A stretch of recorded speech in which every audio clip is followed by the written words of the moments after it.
Alright, hey everyone, I hope all are doing well. तो guys आज सुबह का सीन ही अलग था। मैं अलार्म से नहीं अपनी किस्मत से उठ गई। उठी तो लगा जैसे दुनिया हिल रही हो, पर फिर याद आया, ओह हाँ, मैं ही क्रेजी हूँ। फ्रेश हवा खाने का मूड किया तो सीधे धूप की तरफ निकल पड़ी। वहां जाके ऐसा फील आ रहा था जैसे कोई पहाड़ी हीरोइन हूँ। ठंडी हवा, उलझे बाल, बहुत मजा आ रहा था। फुल एटीट्यूड में चलती हूँ। फिर स्टार्ट हुआ मेरा एक्सरसाइज शो। थोड़ी मोटिवेशन, थोड़ा स्ट्रेचिंग, थोड़ी जंपिंग, थोड़े प्राणायाम, थोड़े अरे यार ये स्टेप कैसे होता है, और थोड़ा अच्छा यार चलो इजी वाला कर लेती हूँ। भाई साहब क्या ही बताऊँ, जैसे ही एक्सरसाइज कर रही थी ऐसा फील हो रहा था जैसे मैं कोई बुद्धि योगिनी हूँ जो दुनिया बचाने वाली हो। पर नेक्स्ट सेकंड में ही बैलेंस बिगड़ गया। Oh my God. और प्राणायाम करते टाइम भी मैं हवा को ऐसे इन आउट कर रही थी जैसे कोई ट्रैक्टर वार्म अप ले रहा हो, फुल देसी साउंड इफेक्ट के साथ। बट सच बोलूँ, मॉर्निंग का वाइब मस्त था, क्रेजी था, पीसफुल भी और थोड़ा सा इमोशनल भी। मतलब सब एक ही प्लेट में मिक्स सब्जी जैसा। हाँ, एंड गाइस स्ट्रेचिंग करते टाइम ना मेरे दिमाग में पता नहीं क्या क्या चल रहा था। जैसे कि लाइफ भी ना गाइस कभी कभी हमें ऐसे ही स्ट्रेच कर देती है, पर हम उस चीज़ से टूटते नहीं हैं। लाइफ में ना कितना भी ड्रामा हो, एक डीप ब्रीथ सब कुछ ठीक कर देता है, एवरीथिंग। पर सच कहूँ तो आज की मॉर्निंग ने मुझे याद दिला दिया कि लाइफ सिंपल नहीं होती, बट हम लोग सिंपल से मोमेंट से ही लाइफ ब्यूटीफुल बना लेते हैं।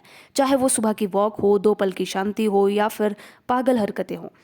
एक्सरसाइज खत्म होते ही जैसे ही मैंने अपना कैमरा ऑन किया, बस खेल खत्म एंड मेरा ड्रामा शुरू हो गया था। गाइस तो यहाँ पे मैं आपको क्या समझा रही थी I don't know, but literally मुझे इस टाइम पे इतना पसीना आ चुका था। मैंने बहुत एक्सरसाइज कर ली थी, बट मेरा एक्सप्रेशन देखो, फुल हीरोइन टाइप। कैमरे के सामने आके लग रहा था जैसे दुनिया का सारा कॉन्फिडेंस मेरे ही अंदर है। भाई एकदम धाक कर तोड़। फर्स्ट टाइम आज यहाँ पे ट्रांसफॉर्मेशन ट्राई कर रही थी। फुल कॉमेडी शो चल रहा था। भाई साहब बहुत मजा आया। भाई साहब उसके बाद सीधा आके ब्रेकफास्ट पे टूट पड़ी। पेट खाली हो तो नंदू का मूड भी ऑफलाइन हो जाता है। फिर नहाना धोना किया, ऐसा फील हो रहा था कि रिसेट हो गई हूँ। फुल एनर्जी, फुल स्वैग, बहुत मजा आ रहा था। देन उसके बाद मैंने कुछ छोटे मोटे टारगेट सेट करे थे कि आज मैं पूरा दिन क्या क्या करूँगी। तो गाइज फर्स्ट टारगेट यही था कि पढ़ाई करूँगी बहुत अच्छे तरीके से। जैसे ही धूप में गई तो धूप, उफ, आज तो फुल तंदूरी लेवल पे चल रही थी लिटरली।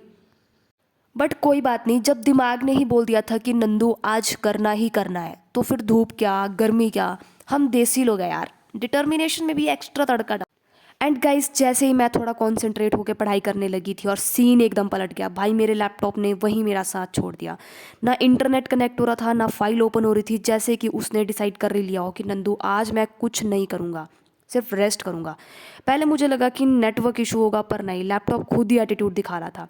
फाइल ओपन करने की ट्राई करी, लोडिंग सर्कल घूम रहा था और मेरा दिमाग भी उसके साथ ही घूम रहा था। भाई गर्मी भी लग रही थी और ठंड भी। फ्रस्ट्रेशन एक साइड थी एंड लैपटॉप का स्लो मोशन थर्ड साइड। भाई लिटरली दिमाग फटने वाला था मेरा।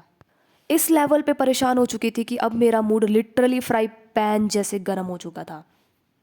फिर मैंने सोचा कि चलो इसको रीसेट करके देखती हूँ, शायद थोड़ा सुधर जाए, थोड़े संस्कार आ जाए। रीसेट में भी इसने 4 घंटे ले लिए थे।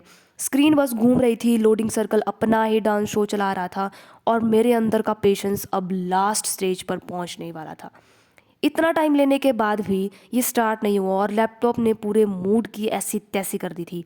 पढ़ाई का मूड गया, पेशेंस गया और ऊपर से फ्रस्ट्रेशन जो फ्री का बोनस मिल गया था। मेरा दिमाग लिटरली प्रेशर कुकर मोड में आ गया था, विसल मार रहा था और बस मैं वहाँ बैठ के सोच रही थी कि पढ़ाई करूँ या इस लैपटॉप का अंतिम संस्कार करूँ।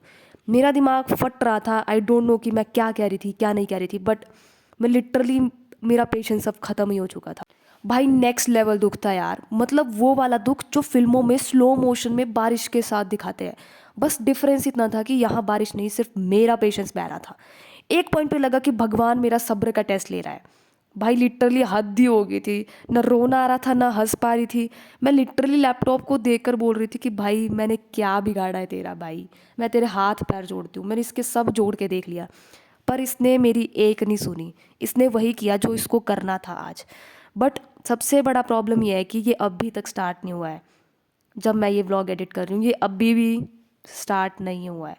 पता नहीं अब मुझे इसका क्या करना चाहिए, क्या नहीं करना चाहिए। प्लीज़ मुझे सजेस्ट करो कि मुझे इसका क्या करना है। एंड गाइज इसी बीच रिद्धू भी आ गया था आज काफ़ी टाइम के बाद।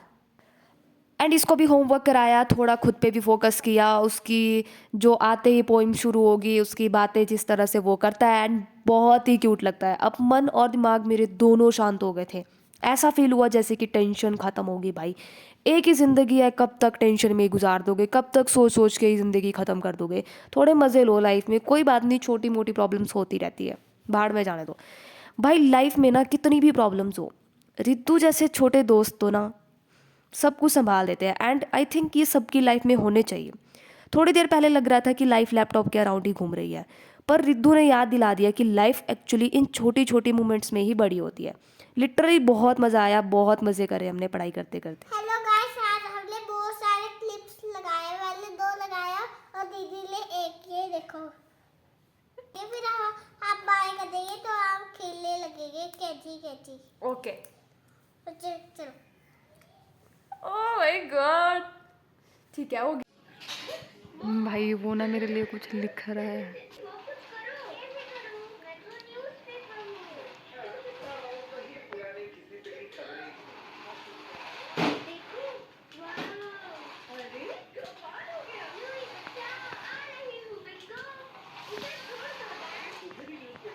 क्या कर रहे हो आप?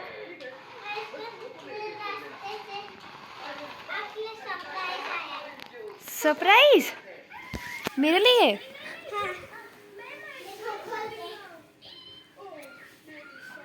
भाई क्या दे दिया इसने सरप्राइज में?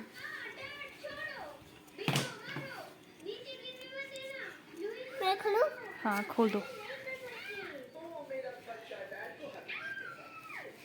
उल्टा हो गया। धान। RIDHAAN धान। Very good very good very good, तो बहुत सुंदर है, थैंक यू रुको, थैंक यू। आपका एंड गाइज डिनर हो चुका था, आज के लिए इतना ही, मिलते हैं नेक्स्ट व्लॉग में, तब तक के लिए बाय।